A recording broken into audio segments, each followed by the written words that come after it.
Ya, kalau sudah ya. Udah. Shalom, selamat sore saudaraku yang dikasihi di Tuhan dimanapun Anda berada saat ini. Kiranya damai sejahtera daripada Tuhan boleh senantiasa mengalir di dalam setiap kehidupan kita. Satu hal di dalam kehidupan kita ini sebagai anak dan anak Tuhan yang sudah percaya, bahkan yang sudah mengakui Yesus sebagai juru selamat di dalam kehidupan ini, bahwa pentingnya setiap hadirat Tuhan itu ada di dalam setiap kehidupan saya dan kehidupan Bapak Ibu. Karena satu hal bahwa ketika hadirat Tuhan ada di dalam hati kita, firman Tuhan berkata, Tuhan akan menuntun. Dia sendiri akan menuntun setiap kehidupan kita. Kita bisa melihat kisah daripada bangsa Israel pada waktu di dalam Keluaran pasal yang ke-33 ayat 1 sampai ayat yang ketiga, bagaimana mereka pada waktu itu firman Tuhan berkata bahwa mereka adalah bangsa yang tegar teguh, sehingga Tuhan tidak tinggal di dalam setiap mereka lagi, supaya Tuhan tidak membinasakan mereka di jalan. Artinya bahwa bangsa Israel ini mereka hanya fokus dengan janjinya Tuhan, mukjizat daripada Tuhan. Ketika ada mukjizat Tuhan itu mereka bersyukur, tetapi ketika mereka dalam persoalan, dalam pergumulan, mereka menyalahkan Musa, bahkan menyalahkan Tuhan pada waktu itu. Nah, saudaraku dikasih Tuhan, di dalam bangsa Israel ini adalah sebuah persoalan yang serius, karena bangsa Israel adalah bangsa yang tegak teguh dan Tuhan tidak bersama-sama dengan mereka. Tetapi di sisi yang lain, bangsa Israel ini mereka membutuhkan Tuhan.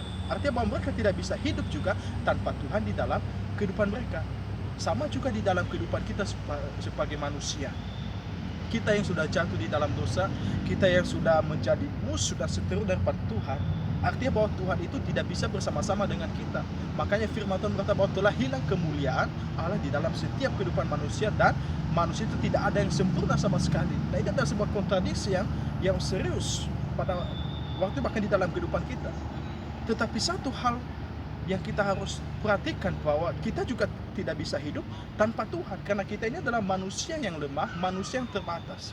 Tetapi kita bersyukur di dalam Keluaran pasal yang ke-33 itu, di mana itu adalah sejarah atau di mana Tuhan mempunyai rencana untuk memulihkan hubungan manusia, ingin menyelamatkan setiap manusia. Makanya digenapi di dalam Yohanes pasal 1 ayat yang pertama, bahkan kalau kita lihat ayat 11 juga, pasal ayat 11 dan 14 kita bisa melihat di situ bagaimana Tuhan ingin memulihkan, menata ulang setiap hubungan manusia, hidup manusia yang sudah rusak itu.